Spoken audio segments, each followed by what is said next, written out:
전차를 타고 이제 그냥 주시지를 지나가려고 했을 때 갑자기 전차가 멈추고 길거리에서 방송이 울려나기 시작했습니다. 라디오 방송. 그러면서 일본 국가가 끌려나가고 천황의 중대 발표가 있다는 그런 라디오 방송 내용이었어요. 전차에서 내려서 그 방송을 들었는데 이제 일본이 항복을 하고 전쟁은 끝날 것이라는 그 내용의 방송이었다고 합니다. 그때 당시에 그 조선에 살고 있었던 많은 사람들이 모두 다 귀를 의심했다고 합니다. 불과 얼마 전까지만 해도 그들이 산전하기를 일본이 승리하고 대동아 공화국이 될 것이라고 그렇게 떠들어댔는데 만 전쟁이 이제 끝나고 우리나라가 독립하게 될 것이라는 그 사실이 자기 귀에 의심처럼 들렸던 것입니다. 그래서 이 양반이 자기가 예전에 다니던 그 숭실학교 그 국도를 따라 집으로 돌아갔다고 해요. 그런데 그 돌아가는 중에 누가 먼저 했는지 알 수는 없지만 사람들의 입에서는 대한민국 만세라는 함성이 터져나왔고 사람들은 서로 끌어안고 눈물을 했다고 합니다. 그 눈물이 슬픔의 눈물이 아닌 감동의 눈물, 기쁨의 눈물이었을 것입니다. 이 내용을 쓴 분이 어떤 분이시냐, 영세대학교 명예학 교수신 김영석 교수께서 나의 인생, 나의 신행이라는 이 책에서 쓰여졌던 단어입니다.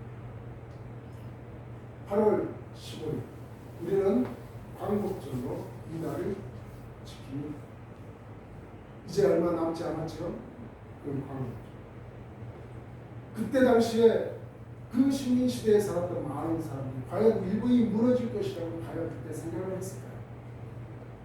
그 수많은 착취를 당했던 그들은 암울한 그 현실에서 이 나라가 다시 광복이 될 것이라는 것을 꿈에도 생각지 못했을 것입니다. 그런데 그게 현실로 다가왔던 것이죠. 그들이 흘렸던 이 눈물은 어떤 눈물이었을까요? 이 눈물은 도저히 일어날 수 없는 그 일들을 겪게 됐습니다. 감격의 눈물이었을 것입니다. 지난 세월, 그 모진 세월을 이겨내어 흘러나왔던 눈물이었을 것입니다. 이처럼 우리는 세상이 살만한 그 이유가 있는데 그건 가끔 믿어지지 않는 일이 발생되기 때문입니다. 언제나 논리에 부합되고 상황에 따라 예측 가능한 일만 발생하게 된다면 어려운 상황에 놓여있는 사람들은 살 맛이 없을 것입니다. 끊임없이 계속 지질이 붕상의 삶을 살게 되기 때문에 그럴 것입니다. 그러나 우리의 인생은 일본이 항복하고 해방을 맞이하듯이 종종 믿겨지지 않는 기적 같은 일들이 우리 삶 속에서 나타나게 된다는 것입니다.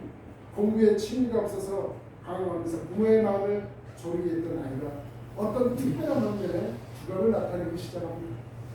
또 희망이 없었던 환자가 기적적으로 건강을 회복하게 된다는 것이죠. 이처럼 우리의 앞에 놓여있는 일이 당연할 것처럼 느껴지지만 그렇지가 않다는 어느덧 나에게 발생하게 되는 그 기적 같은 일들이 나의 삶에도 나타날 수 있게 된다는 것입니다. 바로 그 일을 이루시는 그 하나님께서 상상도 못할 일들을 이루시는 하나님이시기 때문에 그렇습니다. 하나님께서는 유다 백성들이 상상도 못할 일들을 이루어내고 계시는 거예요. 바벨론의 포로로 끌려간 백성들로 하여금 꿈에도 잊지 못하던 그 고국 땅 예루살렘으로 돌아올 수 있게 하신 일이었다는 것입니다. 그들에게는 이게 꿈인지 생시인지 알 수 없었을 것입니다.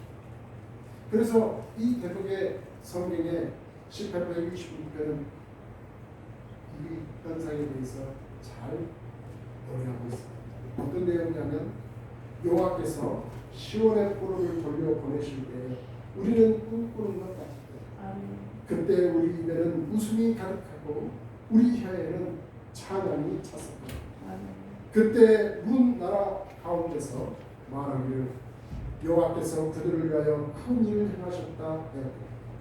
여호와께서 우리를 위하여 큰 일을 행하셨으니 우리는 기쁘다. 여호와여 우리의 포로를 남방 시내들 같이 돌려 보내소서라고 성경은 기록하고 있습니다.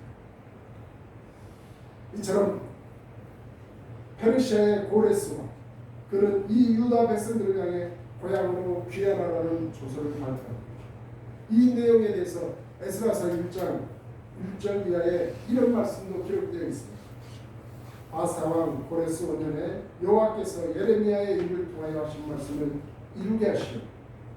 아사 왕 고레스의 마음을 감동시키심에 그가 온 나라에 공포도 하고 조소도 내려 이르되 아사 왕 고레스는 말하노니 하늘의 하나님 여호와께서 세상 모든 나라를 내게 주셨고 나에게 명령하사 유다 예루살렘 성전을 건축하라 하신다니 이스라엘의 하나님은 참 신이시오.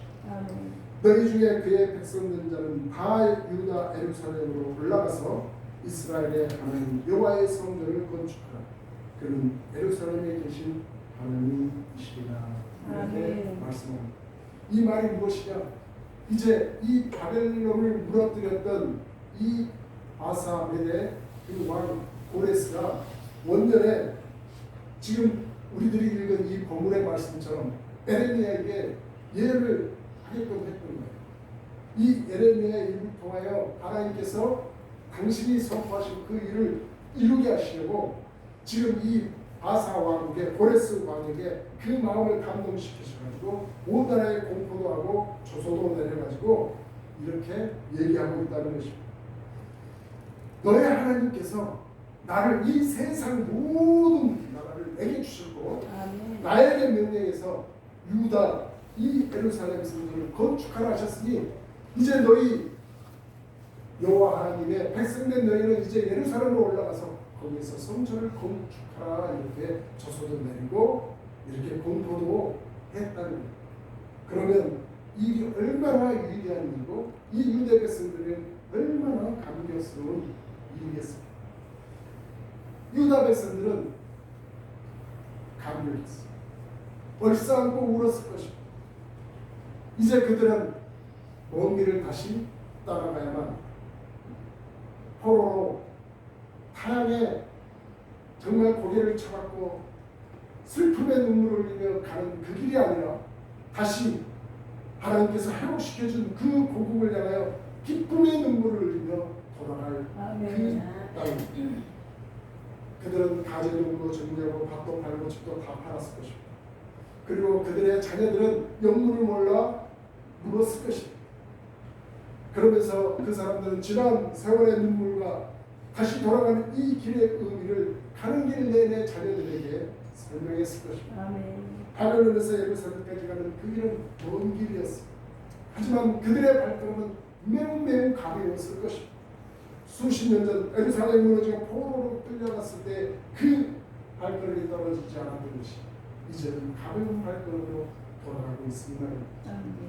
드디어 포로로 살던 땅을 떠나던 그날 누군가가 감격으로 먼저 울었을 것입니다.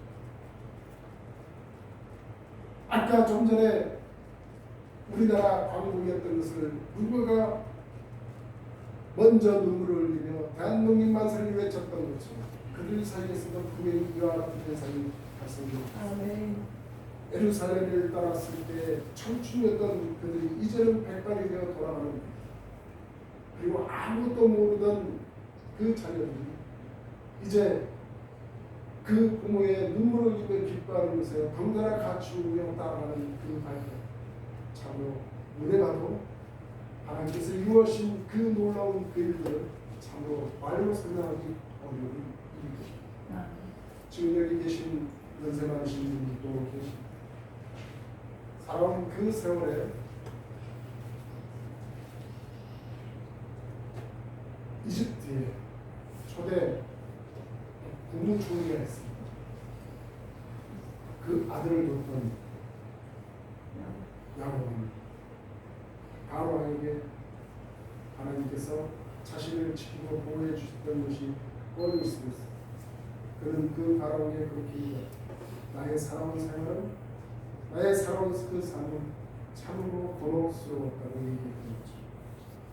우리의 삶, 지금 이제까지 살아왔던 그 삶이 많은 한에 울었고 잃어버린 그 세월에 울었고 다시 돌아가는 그 기적 같은 일에 감격하여 울었을 이 같은 현상. 많은 사람들이 서로 이런 일들을 서로 얘기를 나누면서 감격의 경험 누리게 되었을 것입니다. 유다 백성들의 눈에서 흘러내린 이 눈은 저와 여러분에게도 있기를 소망합니다. 아멘. 지금까지 잃어버린 것, 그 상실 때문에 울었다면 이제는 되찾음에 감격하여 울기를 바라봅니다. 아멘. 지금까지 절망 때문에 울었다면 이제는 소망으로 울기를 원합니다. 아멘. 지금까지는 자유를 잃고 울었다면 이제는 다시 얻은 자유로 인해 울기를 원합니다. 아멘. 지금까지는 무거운 멍에 때문에 울었다면 이제는 그 멍에를 벗게 된 감격으로 우시는 저와 여러분이 되기를 기원해 봅니다. 아멘. 저는 이 은혜교회의 모든 권속들이 하나님의 은혜 때문에 너무 감사해서 울기를 원합니다. 아멘. 오늘도 기도하면서 여러분들의 그 사연 많은 그 사연들을 하나님께서 다 들으시고 응답하여 주시는 하나님의 그 귀한 은혜가 항상 가득해지기를 정말 진심으로 기도를 했습니다. 아멘. 우리가 상상도 못할 일들로 인하여 울게 되기를 다시 한번 이 시간 우리 고백해 봅니다. 아멘. 하나님께서는 유다 백성을 돌려보내기 위해서 무슨 일을 하셨어요? 하나님께서는 이 바벨론을 무너뜨렸던 것입니다. 이 바벨론이 무너지는 것 아무도 기대할 수 없어요. 지금 그때 당시에 조선시대에 그 사람들은 이 일본이 무너질 거라고 꿈에도 생각을 못했어요. 그래서 수많은 사람들이 친일을 했어요. 독립을 하는 운동을 했던 분들도 있었지만 많은 사람들이 친일을 했던 그런 일들이 우리나라 사람들이 자행했던 일들이었습니다. 그들이 하나같이 얘기하는 거예요. 너는 왜 친일을 했냐고. 우리나라가 다시 자유를 되찾고 강국되리라고 꿈에도 생각 못했기 때문에 그랬다고 그들은 그렇게 얘기합니다. 지금 이 하나님께서는 당신의 사랑하는 백성들을 위해서 다시 돌아갈 것을 마련하기 위해서 정말 대단했던 그 바벨론을 무너뜨리려 하신 것입니다. 누부갓네살 그는 이 바벨론의 왕국에 43년 동안 그 나라를 통치했어요. 그는 그 나라 주변에 있는 모든 나라를 다 점령했던 정말 힘이 제일 센 그런 나라였던 것입니다. 그는 엄청난 건축 사업도 했어요. 세계 7대 불가사의 중에 하나인 공중정원이라는 것도 그가 만들었던 사람입니다. 그리고 이 바벨론이라는 성벽은 정말 난공불락의 성벽이었다고 해요. 거기는 이중으로 된 성벽이 있었습니다. 4벽의 성이 있었고 외부로 다시 한번 둘러친 그 성벽이었습니다. 안에는 벽에 그 두께가 7m에 이르렀고요. 밖에 있는 성벽은 4m에 달하는 그 성벽을 둘러싸고 있습니다. 그리고 그 성에 아무나 그냥 볼 수 없게 만들어서 거기에는 그 성을 둘러싸고 물길을 만들어서 해자를 길을 만들었어요. 그래서 그 성으로 쳐들어오려면 그 물을 건너야 돼요. 그리고 또 4m에 그 담벼락을 부숴야 되고 또 그 안에 또 4벽이 있어서 7m에 그 성을 무너뜨려야만 그 나라를 도울 수가 있었던 것이죠. 그리고 이 성벽에는 18m에서 20m 정도에 이렇게 첨탑이 세웠다. 우리나라하고 이렇게 좋은 무각창을 이렇게 하는 것처럼. 그래서 적들을 거기에서 무찌르기 위해서 그렇게 완전히 요새처럼 만들었던 그 바벨론의 성이었다는 것입니다. 그래서 이 성을 세상의 벽곡이라고까지 얘기가 들렸습니다. 그리스의 역사가 했던 헤로도투스는 우리가 알고 있는 그 어떤 성보다 강하고 아름다웠다고 표현하고 있습니다. 하지만 그 하나님께서 이 바벨론을 무너뜨리고 마십니다. 아멘. 2절에 보십시오. 너희는 나라들 가운데서 전파라 공파라 깃발을 세우라 승리없이 공파해야 되라. 바벨론이 함락되고 벨이 수치당하며 무너져 부서지며 그 신상들은 수치당하며 부상으로 부서진다라 이렇게입니다. 영원할 것처럼 보였던 이 바벨론이 결국 멸망합니다. 아멘. 하나님께서 놀라운 일을 향하시고 마시겠죠. 아멘. 3절에 보면 또 이렇게 얘기합니다. 이는 한 나라가 북쪽에서 나와서 그를 쳐서 그 땅으로 황폐하게 하며 그 가운데 사는 자가 없게 할 것이라 이렇게 얘기하고 있습니다. 그래서 그 북쪽에서 오는 나라가 어떤 나라냐? 바사멜의 왕국입니다. 메대와 바사는 이 바벨론을 무너뜨렸던 것입니다. 정말 무너뜨릴 수 없었다. 우리 인간의 힘으로는 도저히 상상할 수 없는 그런 강정을 무너뜨리는 그 일에 하나님께서는 익숙한 일이셨던 거예요. 하나님께서는 이스라엘 앞에서 어느 성을 무너뜨렸습니까? 7번 그 성도리를 돌리며 하나님의 말씀을 순종했던 그 이스라엘 백성들에게 아무것도 하지 않고 그냥 7번 들고 내 말에 순종만 하면 무너뜨리겠다고 하신 그 하나님은 단 한마디로 그 성을 무너뜨렸습니다. 아멘. 그 성이 바로 여리고 성입니다. 아멘. 하나님께서 정말 할 수 없는 그 일들을 사람들이 할 수 없는 그 일을 하나님은 정말 손바닥 뒤집듯이 그냥